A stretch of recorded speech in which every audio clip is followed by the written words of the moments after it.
Hey business besties, welcome back to the Female Founder World podcast. I'm Jasmine, the host of the show and the creator of the Female Founder World universe.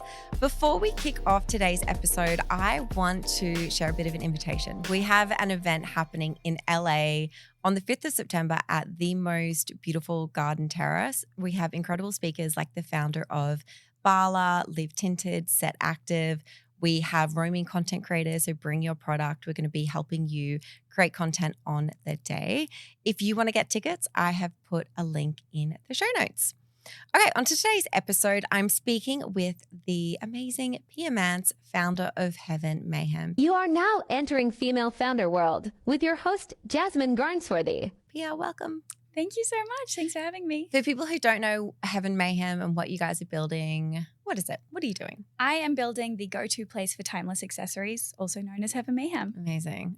This is like I am fast forwarding to the end of the story, but the watches that you guys just launched are so nice. Thanks. They were like a year in the making. Nat is at risk of purchasing a watch any minute. Yeah.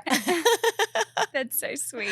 Really beautiful, really clever. We're going to get to that in a second. Talk me through what you were doing when you launched the business. Where were you in your life? So I just moved to LA from London. I was kind of just living life. Like there's a lot of life admin when you move to the US. And 2022, I'm married. So me and my husband moved together for his job, and I had the role of like setting up the house. Yeah. And I was kind of like, okay, I'm like staying up so late every night on my laptop. At the end of this 6 months, what am I going to have achieved? Like the friggin' couch will have arrived. Like nothing. Yeah. I want to do something for myself. This is important stuff.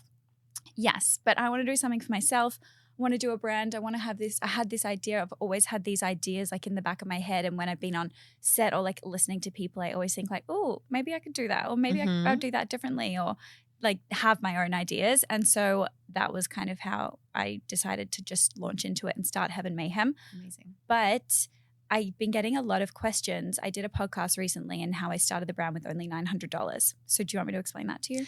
Let's talk about that in a second. But you just meant I want some more like background and context on you, because like I was diving in. I feel like you just said on set. Give people the context. Okay, so I was doing modeling when I was young, and then I was doing influencing. My husband has had a brand like since we met when we were 12. He's been working. You met your husband when you were 12? Yeah, wow. He's been working in this that whole time. So I was just around a lot of people with a lot of businesses, I guess. So I'm just listening to tips here and there all the time and meeting people in the industry that I would listen to or think like, but of course no one's going to listen to me like a 12-year-old girl telling you how to run your company. Absolutely not. But I think just over time I was listening and just getting so many little tips. I always say like I've made my entire business from eavesdropping. I love that. Okay, talk me through the story about launching, because you said, you had $900. It's now turned into a business that's doing 7 figures in like a year and a half, 2 years? Like you guys are pretty new. Yes. What did that $900 go to? How did that happen? So a lot of people are getting kind of, I guess, stumbled on the $900. Yeah. And I think that it's such a good story because we moved to LA, we bought a house, like I'm in a very privileged position. I'm married. My husband had a great job. So like, yes, of course I have more than $900 to my name, but I only used $900 to start the business because maybe this happened to you when you moved to the US, but there's the whole thing with credit. Like we couldn't get a credit card. We couldn't do anything. So we're spending all the money in our bank account. So like we actually didn't have that much like extra cash to splash. And I didn't want to go crazy and like, we just moved here and kind of like trying to be conservative with our money. I'm not going to go crazy and spend a ton of money. So I think it's just a great story that I started it with $900, even though I had, I guess, the opportunity to start it with more. And I was happy to hand make everything on my bedroom floor for the first like 6 months, even though I'm like living in this nice house, because I think often people think like, oh, I'm too far for that. Like it's an ego thing. I'm above that. So I think that's why I find the story interesting and I like to explain it, because I'm like, anyone can really do it. Like you just have to put your ego aside and start. Okay, so you had the $900. You spent that on like, what was the first product that you launched? Okay, so first product was vintage pendant necklaces. Yep. So I bought the string, the cord. I bought the packaging from Amazon. I paid for my Shopify subscription, my Canva Pro subscription. Yeah, we love Canva. Canva we love. The reason I paid for Pro is because you can't export something with a transparent background without Pro. Yes, totally. Otherwise I would have done the free version. So like I was seriously skimping. And then I bought these vintage pendants, which I found all around LA, like flea markets, etc. and I launched my first 15 pendants, but it was a collection of, I think 20 or a collection of 18. And I marked like 4 of them sold out straight away, which I was like, hype, there's hype, guys. Like they're selling fast, hotcakes, like got to get them. So that was like these little tactics that I used to kind of make them set as sold out. And then once I'd sold those, I used that money to buy more and more and more. And then finally got my hands on some dead stock vintage pendants that this store was just like getting rid of. And then I was able to, I guess, have stock of that. So I was able to sell through a few more. And once I had a little bit more capital, then I went overseas and placed POs, tiny, like just placing 100 units. And then I think at the end of 2022, I had 3 or 4 necklaces on my site where I had stock of. So then that was slowly selling. And then once I had enough money from that, I had enough to place a PO for earrings, which I wanted to release 12 styles. And I released that. 12, wow. Yeah, I know it's a lot. But the thing is, I'd sampled a lot because this whole time of kind of putting in the money for the necklaces, I'm also working on sampling things overseas because I definitely couldn't be welding earrings and figuring out how to just do one-offs of that. Yeah. And there was so many that I was obsessed with, and a lot of people's advice was like, just copy the Summer Fridays model, just launch with one and see how it goes. Like you shouldn't put all your eggs in one basket. But something about me is like when I get really excited, I'm just like obsessed with the product. Like I just want to like scream it from the rooftops. I feel like almost anxiously excited, like the night before Christmas feeling. Totally get that. It's like it's in your brain. You just like want to out into the world. I'm just like, sorry, this is what has to happen. We're doing all 12. And yeah, I did it and they sold really well. They're all still the best sellers. Oh, wow. Yeah. That's amazing. Okay, so when people like bootstrap like that, I feel like often it can be really hard to figure out how to pay yourself or when to pay yourself because you want to fund the business. You want to keep owning 100% of it. Do you pay yourself from the business now? No, but yes, it's so common. It's so common. Yeah, I don't pay myself. And yeah, I don't pay myself at all. I will say like I kind of fund my life sometimes on my company credit card because like we'll be on a shoot and I'll buy the food for the shoot or like I'll buy the clothes for the shoot and I'll be like, oh, well, I can keep that top because like we used it in the shoot. But apart from that, like I don't spend a ton of money. Yeah. And then I also do some influencing jobs as well to like fund my lifestyle. But I think soon I'm going to start paying myself purely only for like business efficiency reasons. I probably won't even see the money in my account. It'll just like go through my account to like go to another account kind of thing. It's so common for people who are building particularly consumer brands where like product is expensive and you want to be like meeting demand to do consulting work or like something else on the side as well so they can like fund the business growth. So that's, I feel like, a really important thing to call out. Okay, so what was like one of the big kind of marketing moments early on that helped you get this growth? Well, I launched the earrings right before Coachella. Yeah. And that was really helpful. I'd had a few influencers wear the necklaces before because I think I got on the trend before the trend. Did they find you or did you find them? They found me, I guess. But when I'm saying I got on the trend before the trend, sometimes I like to say I made the trend of called pendant necklaces, but I really hate when people like big themselves up like that because I guess I didn't make the trend, but like I was right on time. Yeah. So they found me. I sent a necklace to Matilda Jeff. She loved it. She posted it. Wow. I got a ton of people on my site. And so I had like this little bit of traction, but then the earrings launched right before Coachella time, not intentionally, just like they were ready at that time. And I was gifting it to a couple of girls that were in town, a couple of bigger influencers who I had supported their brands without even a thought of thinking about Heaven Mayhem. Like Mariana Hewitt, I had loved her podcast for years, loved Summer Fridays. She launched her smoothie at Erewhon. I was obsessed. I did so many TikToks of it. Then I met her. Like Heaven Mayhem wasn't even in my brain. But then when I launched that, she was so supportive and sweet. And I like did a story and linked to the website.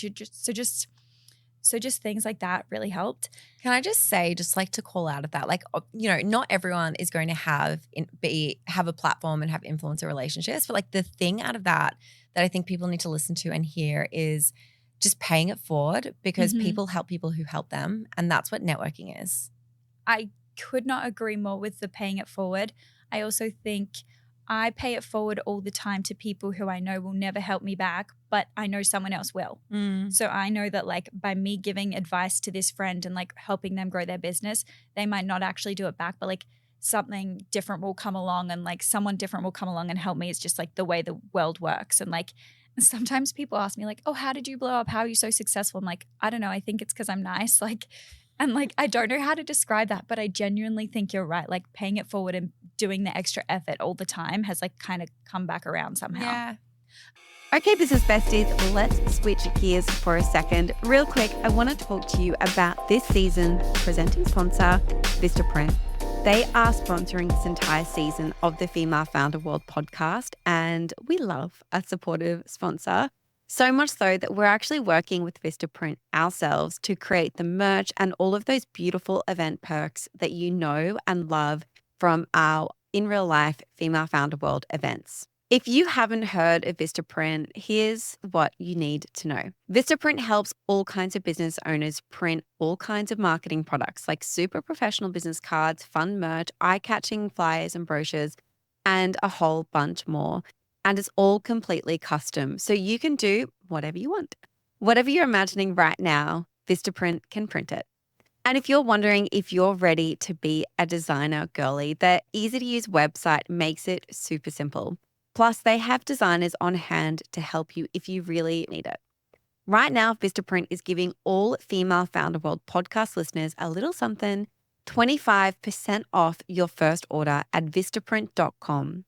Use the code FFW25 at checkout and step up your branding game. We put a link in the show notes if you want to learn more. Okay, so what were some of the other moments that helped drive the growth for Heaven Mayhem? Getting it on celebrities was big. Hailey Beiber was big. Everyone always asks me Okay, about Hailey that. Beiber was big. What? Yeah, Okay. Hailey Beiber was pretty big. Everyone always asks me about celebrities. Hailey Beiber was really big, and that was so great. How did that happen? I literally told this story 1,000 times, but I'm going to tell you. Tell it again. So her friend bought some earrings, one of her really good friends, and I was so excited about it. I still had Shopify on my phone. Well, I still do actually, but I was like getting every order and looking at every order, and I recognized the name, was so excited, and then I saw them at a coffee shop together, and the night before I saw a psychic, and so I was just like really feeling myself. Yeah. And I went up to them. I was so nervous. I was literally shaking. And I was like, hi, I'm so sorry to interrupt you. And her friend like instantly was like, which I would do too. She like went on her phone. And anytime I'm with a friend who is like kind of famous, someone comes up to them, I'm like, perfect, my time to like go on my phone and relax for a minute, like check my emails. And because you're like, they're not asking me. Yeah, they're not talking to me. Yeah. So like, fine, I'll let them have their moment. And then I'm like, no, I'm actually speaking to you. And Hailey's like, they were all a little confused, but I think it was kind of good because I think most people go up to Hailey.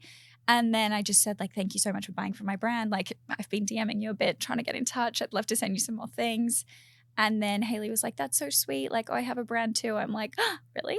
I'm kidding. I was like, oh, I love Rode. I love it. I love it. And then I was just like, okay, well, thanks so much. Like enjoy your breakfast or whatever. I was so nervous. And I'm so proud of myself for going up to them because I've told this story 100 times and it's got so much clickbait and like I feel so cloudy, but I was so shy. Like I was really nervous. And then the next day her stylist reached out and asked for some samples to be sent to Hailey's house for her like fitting or something. And then she wore it. Wow. So that was great. That was really amazing. And then I think And you could see direct sales after. I will tell you, she wore it once. I posted it. I was freaking out. A lot of my friends and people were freaking out. The sales weren't crazy. I then, she was posted it in a kind of far away photo. She then posted another pair of earrings in a really close up photo. Then I saw sales. Yeah. And then she's worn it many times since. Sometimes I'll see sales, sometimes I won't. So I will say like, I'm so grateful for all the celebrities and all the influencers and all the customers and everyone who wears it. But I don't think there's like that one thing that changes your business or like, I mean, if there was, I would do it again a million times. But there's not that like one moment that's going to change everything forever. I think it's really interesting how sometimes it just doesn't hit, even if it's the same celebrity. That's really interesting. Okay, what are some of the other things that you think have been driving this growth? Because like the numbers are crazy. Like you're bootstrapped. You've clearly just created something that people love. So that's the ultimate thing, isn't it? It's like people love the product. I think it's the product. I think it's unique. I think it came at a time. The necklaces came first and they were unique and ahead of their time. And then the earrings came and they were just so unique and like everyone was wearing dainty earrings. These were like big statement, vintage inspired. Everyone loved them and very uniquely Heaven Mayhem. There's no logos, but if you know, you know, like you can tell straight away. I also think what really helped, which is like a very jewelry specific, is they're so close to your face. So like if you're filming anything, you can see them. A selfie, a get ready with me, an outfit pic, anything, you can see the jewelry. So I think that helped a lot. And then just like little things like gifting to stylists, reaching out to stylist assistants to try and get it on celebrities, to try and have good relationships with stylists, to then place it in an editorial, to then get pressed and then post the press on Heaven Mayhem, and like just kind of adding to this big story of like a Heaven Mayhem brand, even though that might not really have made me any sales. It's just like any direct sales, it's adding to this huge Heaven Mayhem brand that then people are like buying into. Also, influencer gifting has been big, but we don't even give like crazy. Like I only give people that ask, or my friends. Like people really, I need to be very specific about the gifting because it all adds up in cost-wise, and I need to be very specific, but I'm using ShopMy as an affiliate platform, which has helped a lot. ShopMy? Yeah, ShopMy. Yeah. Are you on it?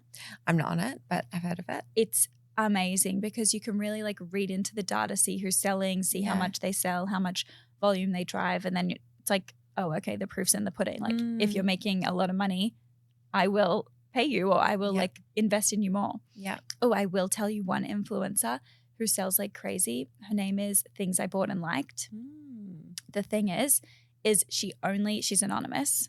I don't even know if it's one person or multiple or like anything. She will only post things she bought and liked. So there's no way to get in touch. There's no way to gift. There's no way to do anything, paid nothing, which I think is why her audience is so engaged. But like my sales, she's posted Heaven Mayhem a couple of times and the sales have like gone up like 300, 400% that day. Wow, that's incredible. That's such a good tip. Thank you for being specific about like I love the specific. Account. Like we want to hear that. That's what we want to hear. How have you been building the business? How have you filled in those knowledge gaps? Like no one's born knowing how to scale a company. And there's all this stuff that's just, I mean, Google's great, but is everything on there? I don't know. Not around like manufacturing, I don't think. How have you been like plugging in those knowledge gaps as you've been building the company? I think, like I said, I was eavesdropping a lot. So I learned a lot from my husband. Yeah. And I think I will say he's helped me a bit, but like he hardly helps me in terms of work. Like a lot of people think like easy for you, but not really. Like, yeah, sometimes he tells me some stuff and has saved me some time. And I think it's also an ego thing for me. I'm like to everyone, no, I've done it. But so he's helped me a bit. And just like, honestly, Google. Like I've taught myself all my Facebook ads. I've taught myself all of this stuff. However, I will say I've gotten myself to, I think, as far as I can get myself to. And everyone who I've hired up until now has been in positions kind of underneath me where I'm teaching them. I'm the boss. And I think, to be honest, I'll always be the boss. But I'm teaching them what I think it should be, and I'm teaching them how to do ads because I taught to do ads. But now I'm not doing it like that anymore. Like now I've hit this like turning point in my business where it's like I continue to run everything the way I think, or I hire a ton of people who are way smarter than me to do it for me. So like now I'm outsourcing an operations team. So I only have 3 full-time employees. One of them started last week. Wow, congrats. Thanks. So like we're pretty small. What do small. they do? One of them is my EA. So she does everything that I do, but just like a little more efficiently. But she kind of like completes the job for me. Yeah. I find the supplies. I then tell her to do the rest. Yeah. I don't know. She just helps my life run smoothly. And she, thank God, because we really need her. And she helps with a lot of operation stuff and she's helping with a lot of wholesale stuff. I'm also hiring someone for wholesale because like our wholesale business makes up about 20% of the business. However, I want to make it like 30% and grow it like 10x. Yeah. So I got to hire someone. Yeah. And then I have a marketing / socials person. And then I have a content person who started last week. And the purpose of that person was I said to her, like, I can't be justifying to hire you full-time for Heaven Mayhem content. So we need to get this like Pia Mance Heaven Mayhem story content going because I think it's so valuable, like those founders on TikTok who talk about their brand, and I would love to do it because I love talking and I just love it. I could talk underwater, but like I just don't really have the time. So I'm like, this is your job. You got to get me to do it. So that's my team. But then I outsource this operations team who's made up, it's like almost a company, and it sounds a little like, is that legit? Is that good? But it's made up of people who have been in the industry for like 10, 15, 20 years who know a lot more than me. An agency? kind of, but it's kind of like a new concept. They're more like, it's like a fractional ops team. Kind of. It's kind of like hiring a marketing agency, I think, but I've never hired a marketing agency. Interesting. Yeah, so they're helping me a lot. I've then hired a freelance, like she used to be the head of marketing at somewhere really big, and she's like giving me freelance consulting advice kind of thing. I'm hiring an ad agency who she's going to help run. So it's like all of these things. I could definitely do it, but I'm only getting it so far. Like you said, like, how do I find this knowledge? Like, I didn't go to business school. Yeah. Even if you did go to business school, like not one person could know everything. Yeah. So I think that is like the point that I'm at, that I'm like, please, like smart people come at me. Like you guys, I want them to like teach me. First question, would you recommend the COO or the operations agency? Is that something that you can recommend? Do you want to hold that close? Or is that I would recommend them. I'm not gatekeepy, but I just don't think they want inbound. Yeah, I think they're at like a bit learning purpose right now. Okay. Yeah. When you're ready, share it. Yeah, we'll I will. them. And then you could put it in your newsletter or something. Yeah, 100%. And then my next question is, what's stopping you from making like a big senior hire now? Nothing is really stopping me. We're kind of looking for someone to come on just in terms of cash flow, I guess. A big senior hire requires a big senior salary and probably equity. And like, I'm like scared to give equity. Yeah. I don't think I would want to do that. So I'm looking at like a pretty big salary, and I guess I just need to find the right person. Yeah. And I think I'm kind of confused where that role would sit, if it's kind of in like marketing and growth, because I kind of got operations covered now. CEO, I think I can stay in this role for now because you 100% should stay in that role. Yeah, I'm really good at getting everyone to do everything, and I'm really on it. And I think no one cares as much as your company. Totally. And you've got the vision. You're like setting the vision. Exactly. So I think I'm looking for someone like a head of growth. We thought it was director of marketing, but actually like in the interviews, I've realized it's not. And do you have a leadership coach? No. Should I get one? I have someone great I can recommend to you. Please. Yes. I would love to connect. Name, I'm going to link Barbara. Hi. I know you listen to the show. I'll link her in the show notes for other people as well. She's amazing. Me. Yeah, she's awesome. You should work with her. Oh, okay. Amazing. Yeah, she's been really helpful in like team structure and all kinds of stuff for me. Oh, I've got to connect with her then.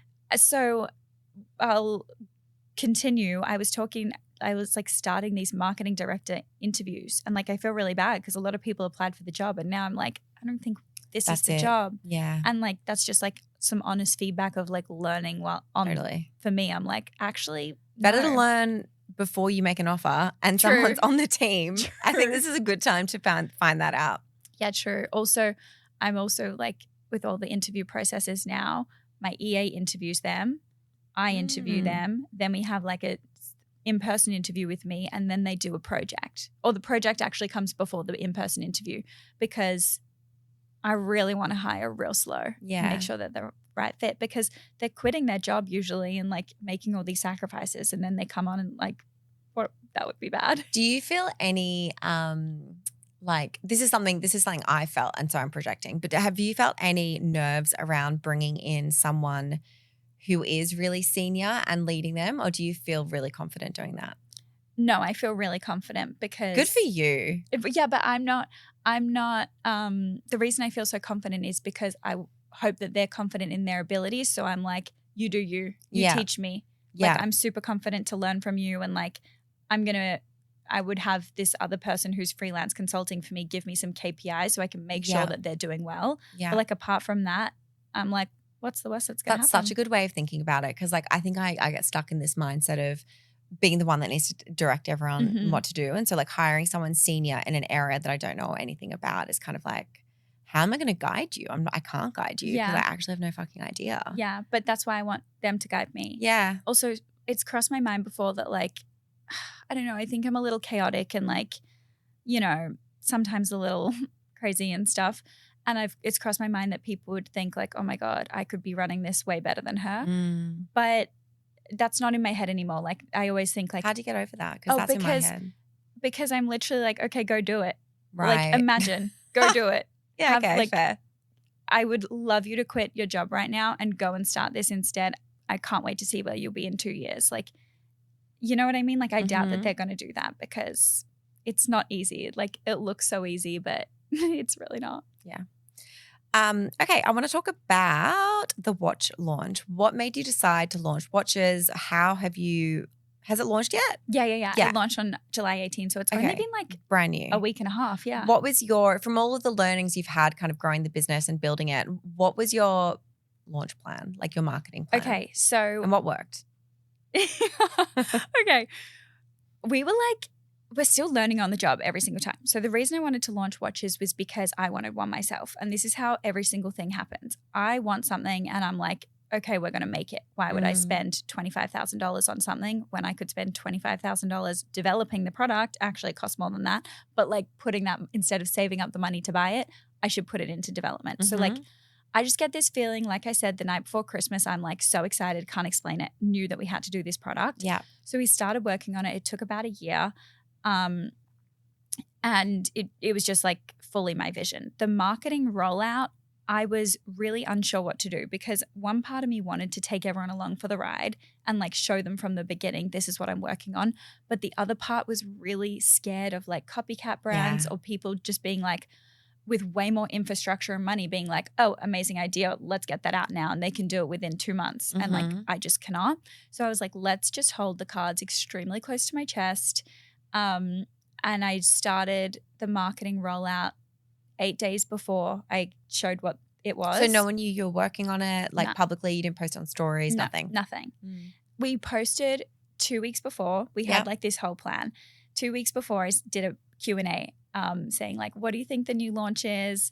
A week and a half before we did like guess the colors. We've done belts. So people thought it was like new leather belts or something.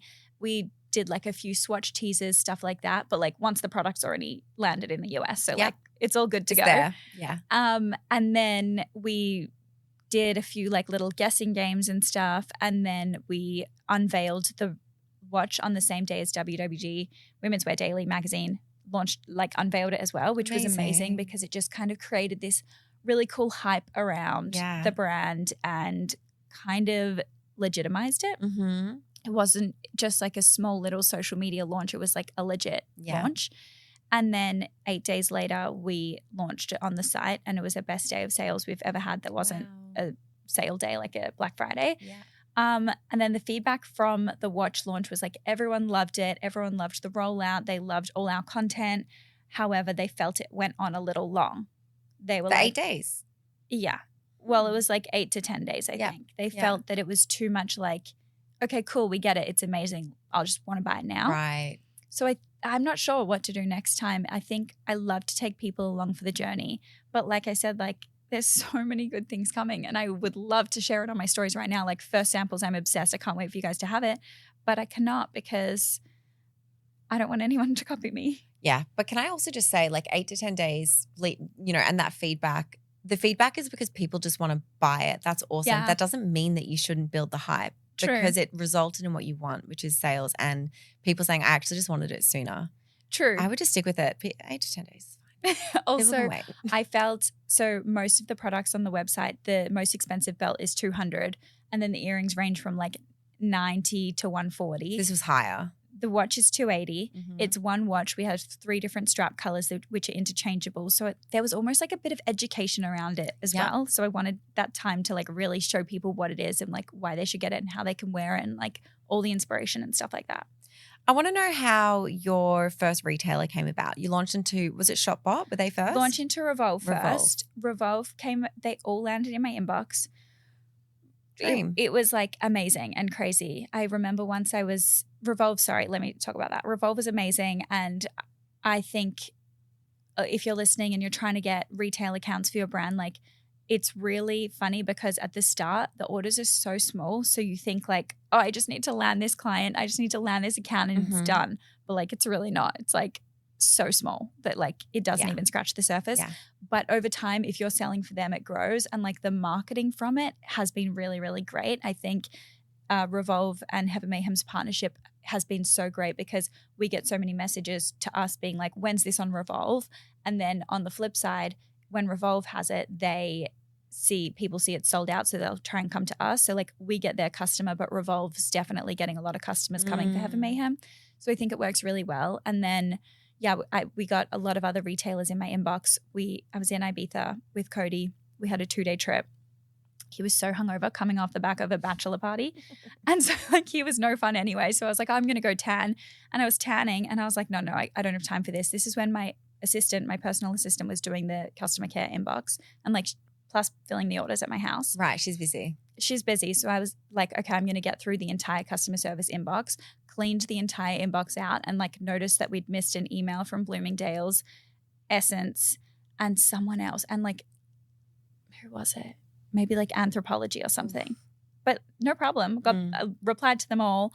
We're now in Anthro and Bloomingdale's. We're not in Essence yet. Hopefully we can be. Amazing. But like they've come to us and like landed in the info at Heaven Mayhem email. Wow. So it's been pretty cool. Oh my God, guys, check your generic. Yes, and website check the emails. junk. Pia, it has been so amazing hearing how you've built this business. I am going to do a part 2 that'll drop, I think, on Wednesday, where we're going to learn about the resources and things that have been like helping you as you've been building this.